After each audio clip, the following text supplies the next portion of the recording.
E dopo lì, man mano che i tedeschi scappavano. Andavano verso Treviso?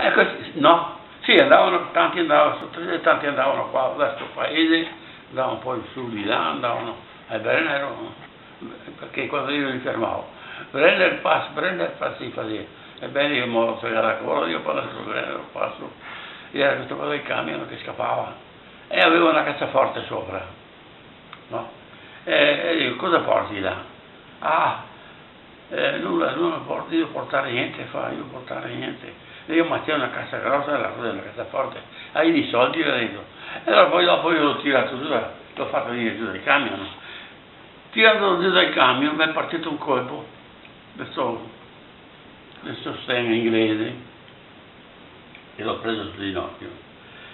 E lui viene giù, prende la pistola e mi spara, no?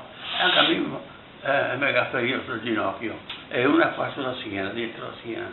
Comunque io ho sempre camminato, sono riuscito ad andare in mezzo alla famiglia e scappare. Io saltando la rete e sono saltato dentro nel Sile, sono andato a nuoto fino ai ponti del Molino Bourdignon. Dopo da lì sono andato dietro, saltato dietro e sono andato in mezzo alla palude, però ero finito.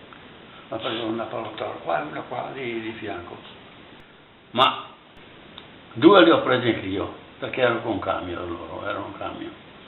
Ho visto che si sono chinati di colpo e dopo sono andati più con i suoi feriti, fra i quali uno che ha sparato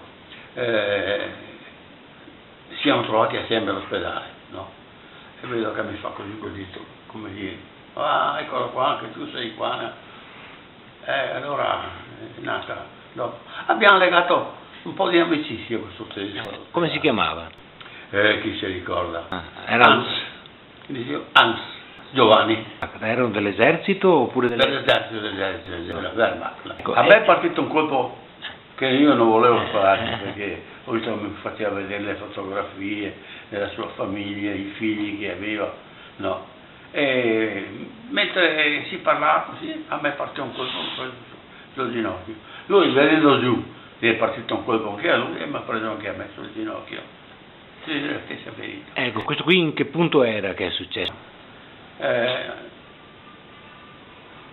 Da Graziati là, Sì. noi eravamo, allora c'era un piazzale abbastanza grande dietro all'albergo là. Allora quando c'era un gabinetto, siamo stati imparati un poco là, e mio fratello era lì che ritendeva quel fucile, quel mitragliatore, no? Che voleva che scappasse. Tanti sono scappati e tanti non si sono ritirati. Hanno cominciato a sparare anche loro. Suo fratello aveva fatto la guerra di Russia, Giovanni, sì. E quindi era più esperto forse? Sì, era esperto, sì, era un babao. Me lo ricordo, è morto poveretto. Perché dopo c'era sto camion che erano tutti sopra, sparavano tutti contro di noi due, perché là continuamente passavano i tedeschi. Ma era una colonna organizzata? Com'era? No, era una colonna in bicicletta con i cavalli, scappavano anche loro, proprio non erano organizzati, loro scappavano, dovevano andare a Brennero.